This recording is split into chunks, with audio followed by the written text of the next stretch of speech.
Welcome back, everybody. Thank you so much for sticking with me through that break. If you are just tuning in, we just talked about Blake Snell, MLB blackout, and Jordan Montgomery, places he might go. In this coming up segment, we are going to continue with baseball. We're going to talk about the attempted coup that happened last night in the MLBPA. Talk about how that came out of nowhere, the effects, why some players are for it, why some players are against it. But before we get too far into that, remember that if you would like to be an even bigger part of the show than you already are, all you need to do is go to gsmcpodcast.net. Leave a tip or donation with a message in it. It'll pop up on the bottom of our screen here. We'll have a little discussion about what you had to say. For me, you, everyone else watching all across the internet to talk about. We appreciate everything you do give. Again, that link is gsmcpodcast.net. But like I was saying, we're going to talk about the attempted MLB coup in the MLB Players Association. Late last night, there was a attempt by about 2/3 of the player leaders. For those who are unaware of the way that the MLBPA works, is that all 30 of the MLB teams elect one player representative to be kind of their voice in their voice in the organization. So about 2/3 of those guys, I believe there were 22 of them, collectively in a group text came together and said, "Hey, we want you out. We would like you to not be a part in charge of this anymore." They were talking about the the majority leader, Bruce Mayer. Bruce Mayer, who has been in charge for about 10 years. He just signed a 5-year extension in 2022, and they're asking for him to be replaced by Harry Marino. Harry Marino, a guy who a little younger, I believe he's 29. He's in charge. He was the guy in charge of unionization efforts in the minor leagues, and that was a major story for those who were paying attention just a couple years ago. The uh, the minor league system in the MLB has always been a mess. There's been all these kind of inequities and bad treatment. You know, you had guys that were paying that were staying in one bedroom apartments, renting with like 10 guys on the team just so they could afford a living. You know, they were living paycheck to paycheck, day to day. They were not making a lot of money down there. They were not in good situations. They were not provided housing. They are bust halfway across the country. The minor leagues had for a long time were not a very good place to be. But it was just a part of baseball. And in recent years, we've started to see a movement to start getting better treatment for the minor league players. It kind of started, I guess the movement's been going on for a while, but it kind of really picked up steam around the pandemic. After minor leagues basically got shut down for the entire 2020 season, the uh, MLB started putting stuff in so that they would have to get housing. You know, teams would have to provide a place for them to live so they weren't homeless, basically. They weren't squatting 10 to a room. It's, it's something that you'd think would be basic human decency, you know, something that you'd think would just kind of be done. But it wasn't.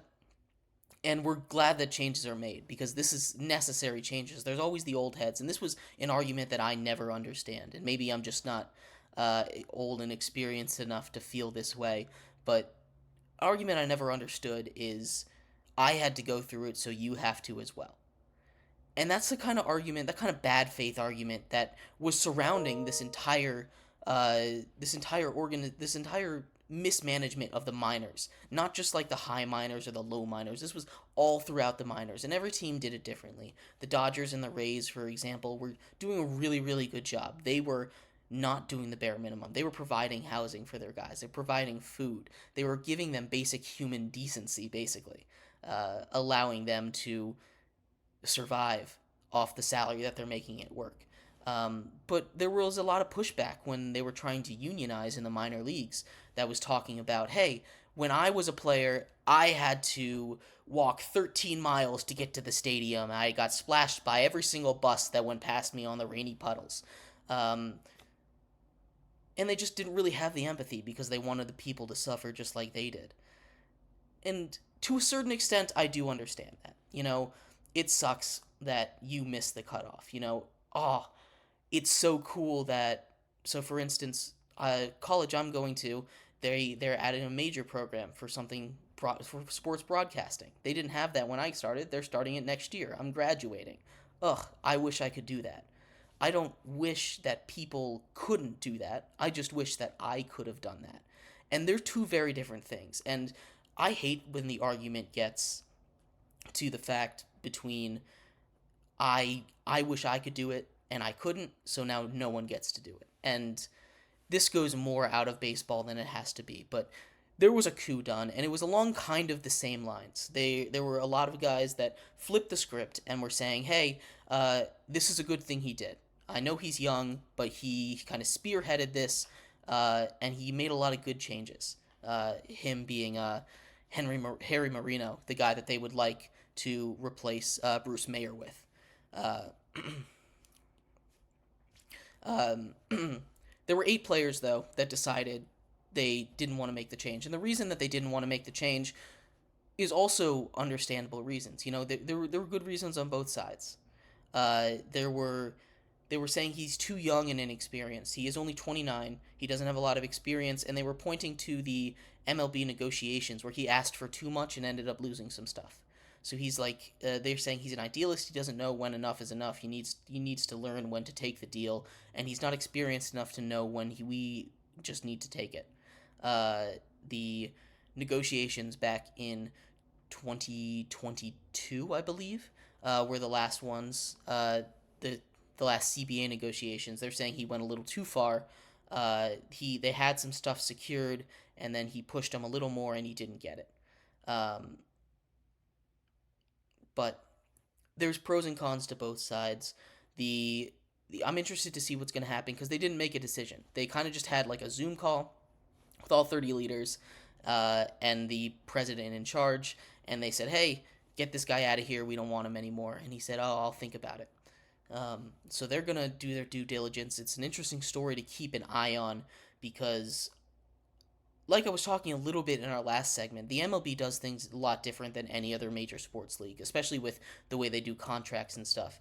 And this kind of move could absolutely change that. It could make it go more towards a salary cap. I know the players really want a salary floor to avoid teams like the A's not paying anyone, not really trying, just trying to make money paying the minimum that they can. And that's why you see such a disparity between these big markets and these small markets, especially in baseball. That's why Moneyball exists. You guys, I'm sure, have heard of at least the movie Moneyball. That's why that was a thing, because the A's are a small market team, and they didn't have the payroll. There's no salary floor, there's no minimum, there's no salary cap. So these big market teams can just go out and spend, and it makes it harder on these small market teams, which is why when you have a team like the 2014-2015 Royals, you see how fast they implode. Because once that World Series tax hits, those guys are gone. So this is a very interesting story to follow for the future of baseball. It's not too big right now. It could end up being nothing, because nothing has changed as of yet. But you take a look at the future and the way that a lot of sports are heading towards in their directions with negotiations. You kind of see the beginnings of it in college basketball. They're kind of following more of a baseball approach, and I'm interested, not college basketball, college sports in general, college football especially. They're following more of a baseball approach, and I'm interested to see how that works out for them because we see what it's doing for baseball. Baseball was America's game. It's starting to lose popularity, and because of that, these deals that they have with their local markets are starting to lose value. So they're not as profitable anymore, and there's going to be big changes coming in baseball. And college sports are in the opposite situation. They're getting more popular, and they're not really at risk of losing it right now. But if they keep making some changes the way they've been making some changes, they're going to start to lose popularity again. Or not again, they're going to start to lose popularity. So it's a really interesting place to compare and contrast these different leagues. Obviously, they're completely different. But the MLB, I suspect, and the owners never want to get a salary cap floor because then they have to pay a minimum, and they don't want that. They like it that they can't pay. That's really one of the big things that held up negotiations in the last CBA negotiation. That's why there was almost a huge lockout last time. Eventually, the players gave in and they didn't get that salary cap floor, but there were a whole bunch of things that they did get, so it wasn't a complete loss. Generally, it was a loss for them. Um, the MLBPA kind of got pushed around a little bit, and that's another reason why they kind of want to change this. Although both of these guys were in power at the time, so there's a very interesting situation developing there. I'm gonna keep an eye on this. I'd love to hear your guys' thoughts on this as well. If you think the MLB should get a cap, uh, what do you think the cap should be set at? Obviously, there's some crazy cap calculations. I don't know how these other leagues do it, but it's a lot easier to do it when there's a centralized pool of money. I know there is some kind of centralized pool of money for baseball, but it's not as lucrative as it is for a sport like football or basketball when they have like this big major contract, national contract that baseball does not. Um, but yeah, there's a whole lot of background money stuff to be sorted out with this. I do think that they are going to have a change in judgment. I know they just gave Bruce Meyer, who is the deputy executive director. They just want to replace the assistant director with Harry Marino. So pros and cons. I'm always in favor of the players. When in doubt, we don't know all the information. I always side with the players because they're generally closer to me than I am to an owner.